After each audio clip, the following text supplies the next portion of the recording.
On est en plein calendrier de la vente de la part d'OpenAI et chaque jour on a de nouvelles mises à jour. Mais avec le lancement d'hier de Sora, autant te dire que tous les yeux sont portés du côté d'OpenAI, même s'il y a des mises à jour dans tous les sens du côté de Microsoft, Google, Anthropic et compagnie. On va faire un petit peu le point sur ce qui a été lancé jusqu'à présent, notamment la grosse nouveauté qui est l'intelligence artificielle Sora. On n'y a pas accès en Europe à cause des législations et des lois européennes.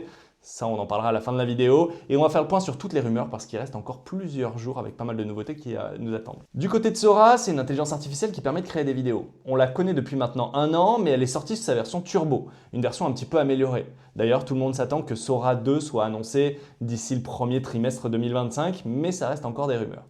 Aujourd'hui, Sora est lancé un petit peu comme ChatGPT, une plateforme à proprement parler dédiée à la vidéo et aux créateurs de contenu. Pour le moment, vous avez accès à un feed, vous pouvez voir un petit peu tout ce qui est généré et voir aussi les prompts qui ont permis de générer tout ça.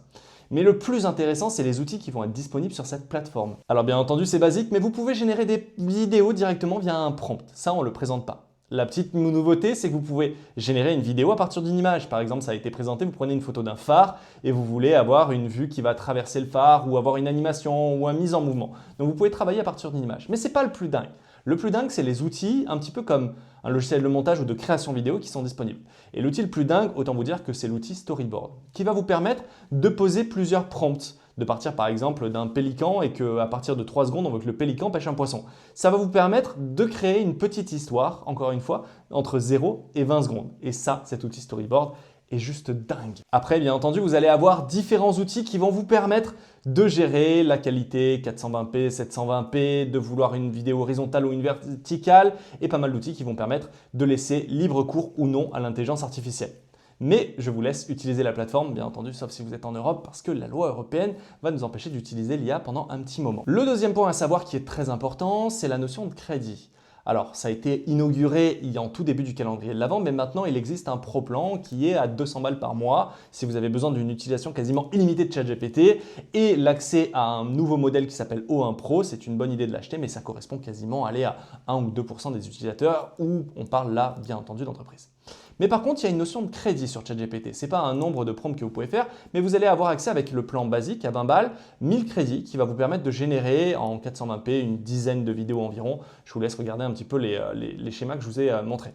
Et ensuite, vous allez avoir le Pro Plan, lui, qui va avoir 10 fois plus de crédits, qui sera équivalent à 10 000 crédits. Et à vous libre de dépenser.